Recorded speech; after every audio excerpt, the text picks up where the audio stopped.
One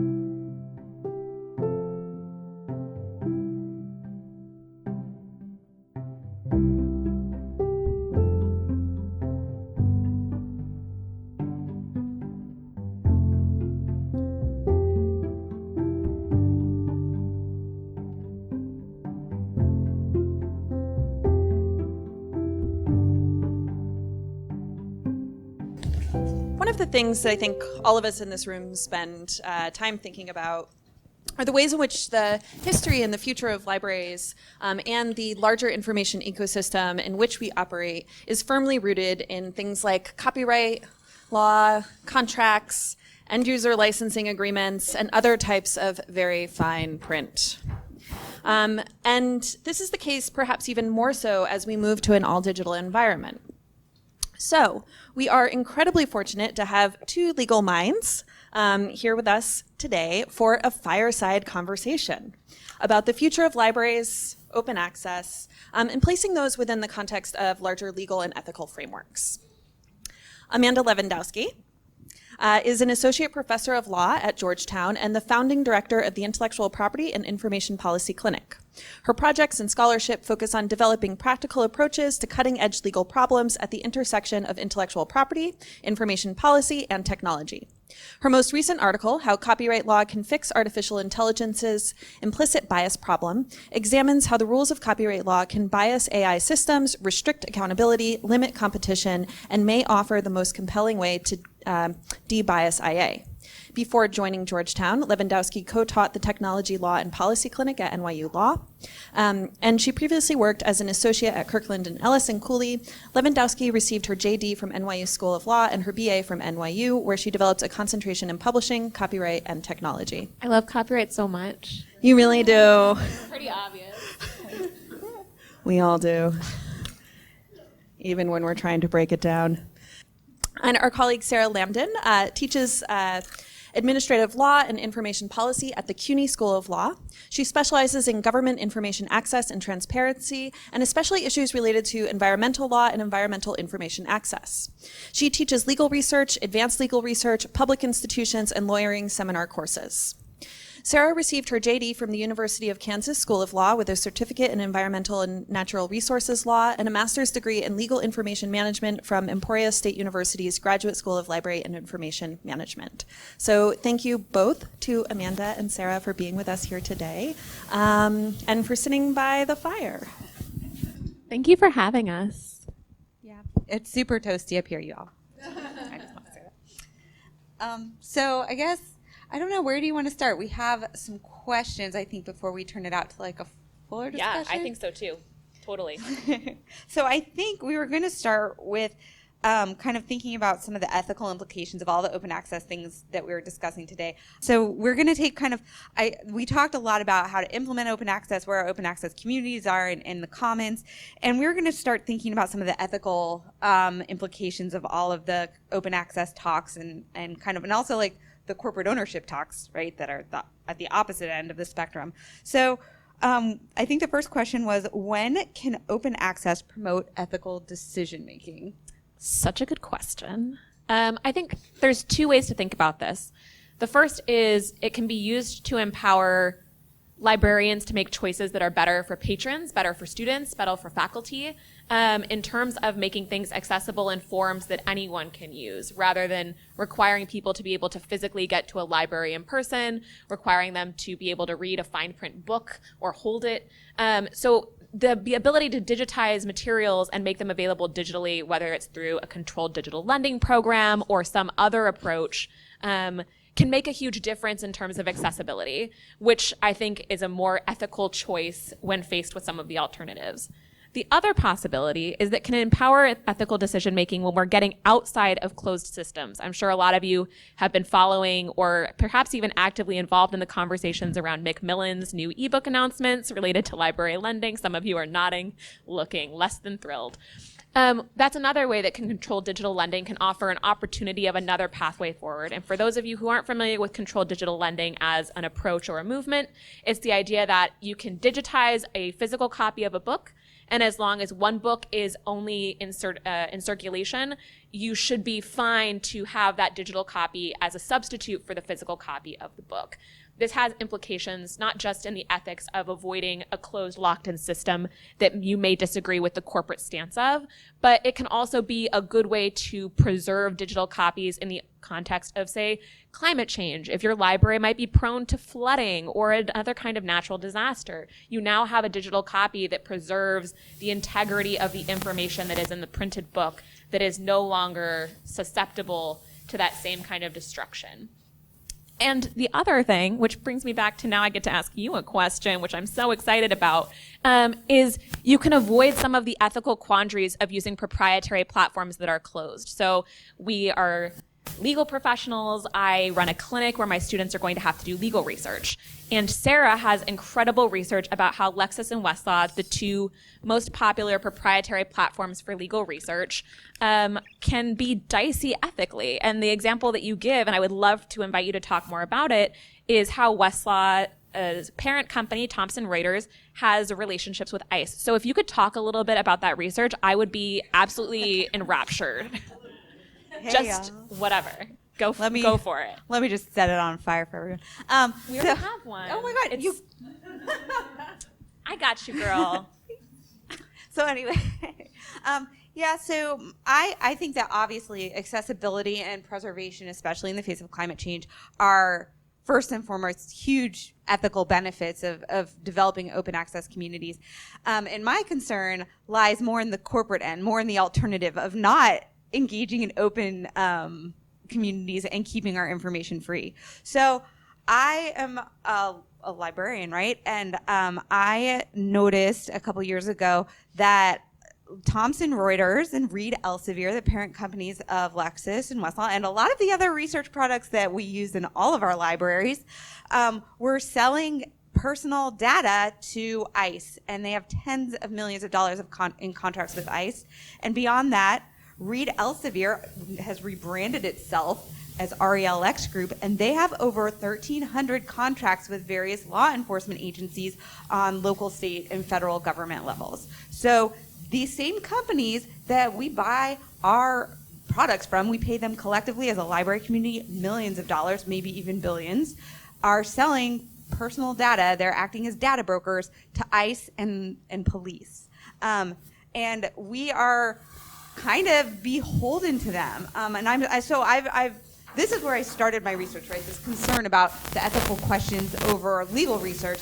And since then, I've been researching this for over 2 years. And the more I kind of dig under the surface about how Reed Elsevier and Thomson Reuters are transitioning from being publishers as we know them to being data analytics corporations, made me realize that we are in the clutches of something bigger than a publishing change. Like, we're in the clutches of something far bigger than a Macmillan or a Palgrave or a Reed Elsevier. Because what we do as librarians is we react crisis by crisis, right? We were angry about Macmillan. We're angry about paywalls. We're angry about Springer's paywalls. We're angry about Reed Elsevier and the way they track, to create their analytics. They track everybody who logs onto their website. But I think if we step back and look at all of these companies as a system, we can see that publishing isn't publishing anymore. And these companies realize that they're not making as much money off of publishing as they used to. Now that things are more open access and we are able to share more easily with each other and use things like Manifold and other services, right, that we can do as a go-around around these companies. They need to find other ways to make money, and they're doing that by buying and selling new types of data, big packages of data that aren't published data. They're personal information or stock analytics or sporting analytics, right? And they're developing, they're curving off their publishing services, and they're starting to hire tens and thousands of technologists, and they're setting up technology labs to develop AI and data analytics services, machine learning services. So they're changing. And I'm in the beginning stages of working on a big research project to prove that they're kind of also becoming thugs, right? They're backing us into corners, and they're engaging in some really unethical behavior around privacy, around information access, what they charge us, what they let us see. who they give our data to. And I think it's pretty scary on a bigger level ethically. So I think the more we push back with open access projects and the more we take information away from them and the more we empower ourselves to share information among ourselves, that is a really effective way to fight back against this information capitalism that's kind of making all this happen. And I think in the legal field, it's so ironic. I was talking to some folks earlier about how open as a discipline law is. Our journals are not peer reviewed. They're run by students, which is a different form of labor capitalism that we can talk about. But it does have some advantages. And one of the advantages is that when you are publishing the work of a bunch of lawyer constituents who include copyright lawyers, when you send them a copyright contract that looks sus, the copyright lawyers are going to push back and they're going to be empowered to do something about it. And so it's changed the way that the legal discipline publishes. And I was explaining earlier, like almost all law scholars publish their preprints on SSRN for freely and freely available. Most of the law reviews have an online repository as well. So all the scholarship is available online in PDF accessible formats. Some of the law reviews even go above and beyond and do a native digital format, which have their own format, footnotes integrated, all kinds of intertextuality. And as a discipline, that's sort of where the legal academic field is. But in order to conduct all of that research, as you pointed out, law professors are equally beholden to these systems of paid proprietary platforms that are also considered the gold standard. And when it comes to things like clinics where your students are doing legal work while also learning and practicing, it gets into a tricky situation where you want to do the best work you can for your clients, but it's very difficult if the gold standard is a proprietary platform to think innovatively about some of the alternatives that might be available. And increasingly, there are alternatives for research. They just require a little bit more knowledge. And I think that's true for a lot of our faculty, that there are alternatives to the proprietary platforms that they are drawn to or that they are accustomed to using. It just takes a little bit more effort, and the faculty may not know about it. Yeah, one of the really funny things, it's so funny, but it's not funny, haha, but it is funny like irony. I spent all of... In the Alanis way. Exactly, it is. It's the Alanis Morissette version of funny. So I spent all last 2 summers ago engaged in a huge fight against Rita Elsevier and Thomson Reuters to the point where their marketers all follow me on social media, and there's been a bunch of shenanigans that they've pulled to try to minimize me, basically try to silence me, try to minimize how much I talk about this. And then I went back in the fall and I taught my students how to use Lexis and Westlaw. And that's because there are judges in the legal field that will only accept Lexis and Westlaw. So I've always thought it was so interesting. On one end, we have these very copyright savvy scholars and participants in legal scholarship and kind of legal work that we have never allowed ourselves to. We are not behind paywalls, right? We've always kept ourselves free and open. And that was always kind of one of the bedrocks of legal scholarship.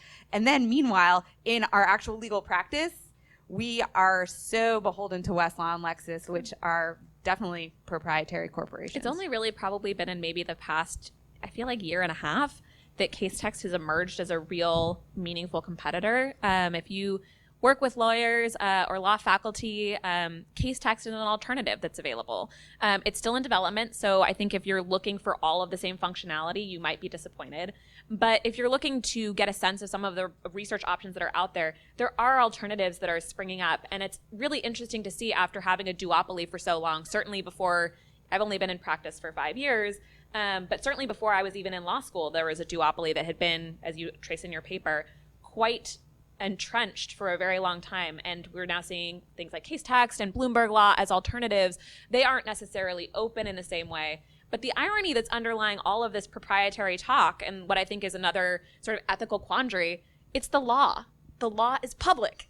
The law is public. These cases should be public. It's not protected by copyright law. It's one of the few instances where you don't even have to be like, oh, but that's a right you have to litigate for. No, it's not. It's statutory. These things aren't protected by federal law. Although, ironically, I say that there's a case pending at the Supreme Court about whether annotated laws are protected by copyright. There's a caveat to everything. But it's very difficult to sort of wrap our minds, and I think it's very difficult for students to wrap their minds, especially if they come in with an open ethos, as so many of our students who want to practice copyright law do, to say, shouldn't this be available to everyone? Isn't this already publicly available?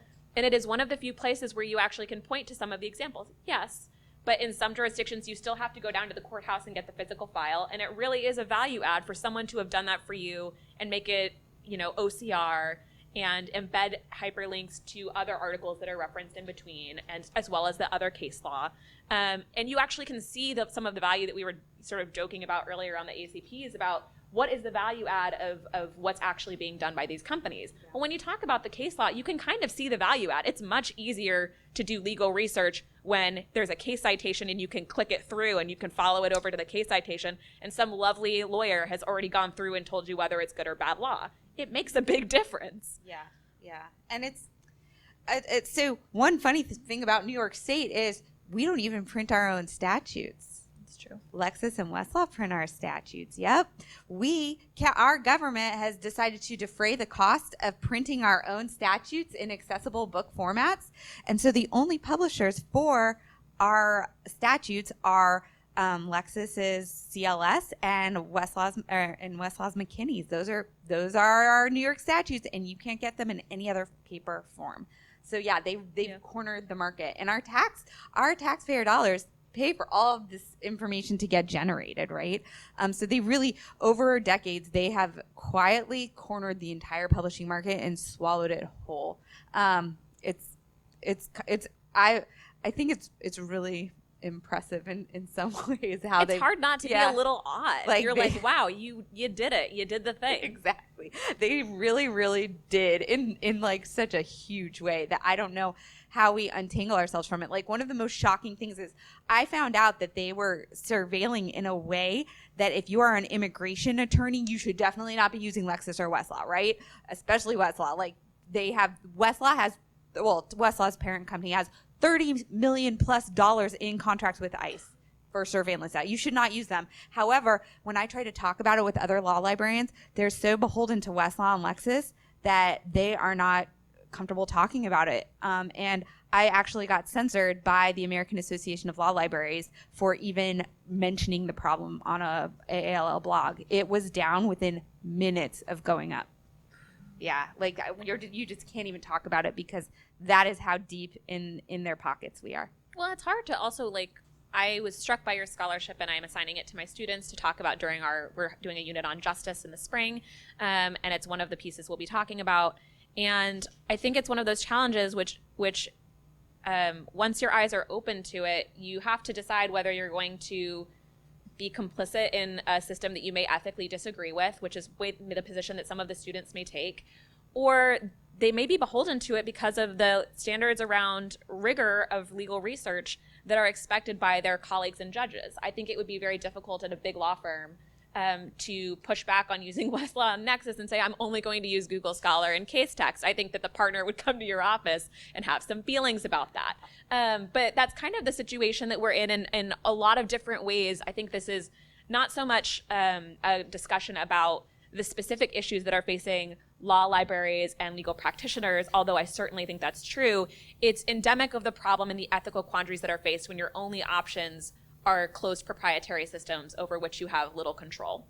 And one thing I noticed in my research is that these closed systems, these corporations are doing something amazing. They're catching the whole system of knowledge. So when you think it's the same, so I compare it to legal research in that they create a cycle in legal research where in order to be an attorney, you're going to do your research on Westlaw and Lexis. So you're going to feed data and money to the corporations, to Westlaw and Lexis. They're going to use that data and money to develop surveillance products. Those surveillance products are going to make more clients. And guess what? They're going to profit off the research that you're going to do representing those clients, the closed cycle. It's the exact same way in academic publishing, right? You need to research to write a paper, so you use their research platforms. And then you write a draft of your paper. You share it on one of their consortium page, one of their consortium sites.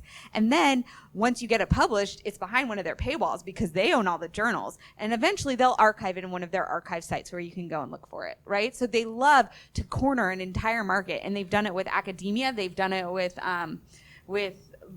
legal research. They really have become expert at catching all of the pieces of data and charging us and kind of keeping all of them captive. So it's breaking away is really, really hard. So does anybody have any, should we open it to question or should we continue? Yeah, let's ask some questions. Let's do it. Okay, so, We decide. right? Well, we had another question. The second question we thought we were thinking about pondering was, how can we advocate for open access within our institutions? Yeah, I think and I think part of it is a lot of the conversations we were hearing earlier were related to that we need data to back up our claims about accessibility, about usability, about the impact that this can make financially and ethically in our decision making. And I think that while we do have some of the research and advocacy resources available, we do need more work to be able to come into meetings and say, for example, if we're talking about ACPs, if there's reasons to suspect that the ACP number does not correspond to reality for whatever reason, it would be really good to have some data to say, it seems more like this is what we should be expecting. One of the things we were talking about in our circle was, if it truly reflects the amount of effort that's required for every article to be produced, you would expect it not to be a flat rate. It would be divergent based on each individual article, because each individual article is a kingdom unto itself. Who knows what each individual article needs in order to be formatted appropriately to be available. But I think that, I know this is going to sound a little glib, but part of it is starting the conversation. It's very hard and can be very scary, especially when you're dealing with entrenched faculty who are really drawn to the resources that they're accustomed to, and having everything available regardless of how much it costs, because unless that changes the faculty budget, they may not care that much. And thinking about strategically how to potentially build coalitions with students on campus. I think increasingly we're seeing students on campus who are really passionate about seeing things that are open access. And they may be really interesting partners to have in this conversation to think creatively and strategically about how to, even though proprietary databases I think will always be part of the equation, and I think there's good reasons for that to be the case, thinking about how to creatively open this up may involve stakeholders that we are not used to working with, which I think is kind of fun and exciting. I like that's a very optimistic, right? We're gonna. I'm trying to bring some sugar because the last question is dystopian. Spoiler alert. It's not going to be a friendly part. It's going to be like, we'll bring it down. So, I'm actually in the process right now of I'm writing an article, an open access article for in the library with lead pipe, which isn't, I don't know. Like, I feel like you guys probably already, but I've said that journal name in other library circles, and they've been like, what is that? And I'm like, how do you not know what that is? Yeah, it's spectacular. It's fantastic. It's like the only place I want to put anything anymore because it's open and awesome and peer reviewed by our amazing peers.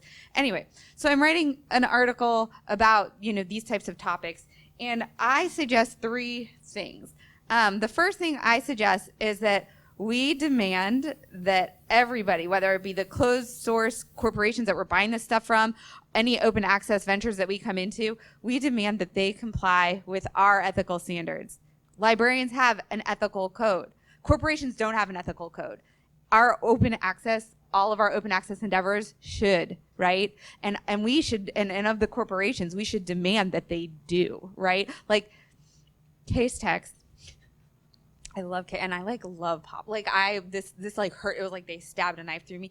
They just contracted with a data broker to supply data, and I was like, "Yo, you all promised that you were going to comply with library ethics. Like you're like a library's research product." I love they come to our library conferences and present scholarship, and all of a sudden they're doing something that I find profoundly divergent from our ethics, right? So I want to lean on them and say, hey, we have ethics and we can't bring your product into our organization unless it's as ethical as we are, unless it meets our ethical demands. I think we need to do that with them. I think we need to do it also amongst ourselves. Always keep in mind that intellectual freedom and privacy requirements are ingrained in our work, and we can't sacrifice either of them ever, under any circumstances, whether it's paper or digital. We're so good at being ethical in our paper collections, right? We protest and we put up signs warning about when the FBI is visited, right? We are so good about that, and we're really not good about it when it comes to our digital collections. And I'm not quite sure why. And that's sometimes because there has to be a certain level of surveillance of digital collections, because for some of the ebooks, as you know, there's limits on how many times it can be lent before you have to renew your basically subscription to to the piece because we don't own anything anymore. This is my colleague Jason Schultz's book, The End of Ownership, with Aaron Perzanowski, which is, you know, there's a certain level of surveillance in order for that to be mechanically done, right? Totally. I just ordered that book. And also, It's so good. Roxanne Shirazi also just wrote a really good blog post about it, about streaming our content in regards to libraries. I'm totally citing it because it's awesome. Yeah, and one thing I like that Amy said in her when she was doing Q&A, she said, you know, we collect statistics only very minimally, right? And then Anne immediately was like, right, we don't collect statistics. That's part of the surveillance, right? When we in making sure that the statistics collections are not recording personal information, right? That's part of our duties. That's our job as librarians, and we can't forget that. Even when we're doing this really cool digital stuff, I think we get so thrilled by AI and machine learning because it is thrilling from an information science standpoint. It's so cool. We have to remember, yeah. And then the second thing, we need to demand transparency, right, from all the entities that we work with, all the entities that supply us with data, be it open access or be it like a closed world. We have to demand that they tell us what is going on, what they're doing, how they work, who they're connected to, and what that can mean for us. We don't demand transparency. Nobody knew about this Reed Elsevier thing until some news reporter wrote an article about it. You guys, we deal with Reed. We are some of Reed Elsevier's primary customers, and none of us were ringing the bell about it. It was some news reporter from The Intercept that did, right? And then the third thing is, this is back to, like, circles back around to what you're saying. We need to organize, right? We need to organize. And I think we're already doing an amazing job with like our open access communities and our commons that we're developing. Okay, maybe not amazing, but pretty good. We're thinking about it. Yeah, and It's in scrappy upstart mode. there you see, we're trying. Optimism. Doing the thing. So we need to keep organizing. We need to not, because one thing I found when I was censored by AALL was all of a sudden I was in a silo all by myself, right? Like it was impossible to organize in AALL. AALL were all my law librarian colleagues are in AALL, and if I can't talk to them in my organization, then I have to find a way to go around my organization, right? So I started going to like local law library meetings and different forums that were outside of the organization. And I told myself, if anyone ever asks me to talk about library surveillance in libraries on digital platforms, I will go. I will go anywhere to talk about it, because if we're not allowed to talk about this in our formal organizations, we have to go around and organize outside of them. Yeah. So those were my three. Those are the only three suggestions. I mean, I'm sure you all have suggestions too that are above and beyond. But as far as advocacy goes, that's kind of where my mind is right now. The third question is the dystopian question. Whoops. So what happens when open projects like Wikipedia are misused? This is so hard. So I was exposed to the open movement because I started editing Wikipedia, and I loved it. I have done what I think is some of my best scholarship on Wikipedia, although don't tell my colleagues at Georgetown. They may be like, we don't love that. But I was able to rewrite the article about Barbara Ringer, who was the woman who actually drafted the 1976 Copyright Act, who basically gets no credit and almost never gets talked about in copyright law doctrinal courses, even though she basically wrote it single-handedly, and it was the first federal law to include dual gender pronouns. Fun fact. It was the first time a woman could be an author in U.S. law. So that's a piece of it, as I got to write that piece. And I got to create the article about revenge porn, which when I started editing with the article, it didn't even exist. And because it was such a new topic, that article was actually cited for the definition of revenge porn by a New York criminal court in the first revenge porn case here in New York State. So my love of Wikipedia is very deep. But one of the challenges of open movements is it's open. And once it's open, you don't really have any control over who swoops in and uses that information downstream. And with Wikipedia, what we've seen is that Catherine Mayer, the executive director of the Wikimedia Foundation, gave a talk in which she said the vast majority of facts used by AI assistants and most AI and machine learning algorithms in the world rely on Wikipedia for their underlying facts. And you may think that that's fine because it's just facts. But the example that I used in the paper that Meg mentioned was Rob Gronkowski has a almost like multiple thousands of words article. He's the tight end for the it's not the New York Patriots, the New England Patriots. Shows how much I care about Rob Gronkowski. My husband would be furious. But he has this super long article, and Stanley Titus, the first woman admitted to the New York bar, graduate of New York University, not Columbia, doesn't even have an article. So even facts can be biased in that way. And when you think about the people who contribute to Wikipedia, who are predominantly white men, even now, there are marginalized voices and individuals who are not reflected. I can't talk about how I did an edit-a-thon at Yale where we were editing articles about women jurists, which I thought was so thrilling and exciting. And we added articles about indigenous jurists, black jurists, Hispanic jurists, queer jurists, a whole range of badass jurists. But some of those articles still tried to get taken down because there weren't enough citations to the women to say this is a notable woman. And some of those students had to fight to get those articles kept on Wikipedia, which is a common and familiar problem. So the question is, just because it's appealing, because it's open to be used as training data, doesn't necessarily mean that it's free of bias. The other example I gave in the paper is public domain works. Works published before 1923 may be very appealing to use for training. They're open in a particular sense and that they're in the public domain and not protected by copyright. But I don't particularly want AI that's only as woke as the 1930s. That's not what I'm personally looking for in my lived experience. And so when we have these kinds of options where the open materials can be really incredible in terms of increasing access to knowledge, it's also we have to start updating our threat models and be a little bit more sophisticated to think about how our open scholarship might be misused. And I think that we're going to see a hybrid approach where neither proprietary or open is really going to get the job done, where we really get the kinds of ability to control the ethical use of our articles, while also trying to avoid some of the proprietary lock-in that is related to strict copyright law. And I don't really know what that's going to look like. But I do think that that's something that we need to start thinking about, because it's already happening, and we actually should have started thinking about it a while ago, but it's never too late to get started. To end on an optimistic note. Yay. Oh, so I'm going to try to keep it somewhat optimistic. I was going to say. Keep it up. I feel like I handed over to you, and then we're all going to die. Exactly. And now let's go back to the bad stuff. And then we're all being watched all the time, and there's no privacy, and there's no solution. Well, I can't really argue with that. Yeah. Sorry, I did your work for you. I did it too well. Don't make eye contact with any camera. Yeah. So I totally agree. I think one thing we've been seeing, and there have been like I'm obsessed with the algorithms of oppression book. Like, I refer to it. Yes. It's like my flavoring particle at this point. I just talk about it all the time. Please tweet at Sophia Noble, whoever's tweeting, and just be like, your book is so good. So good. Yeah, I'm like a super fan. Also, like, it's creepy. I really like her work.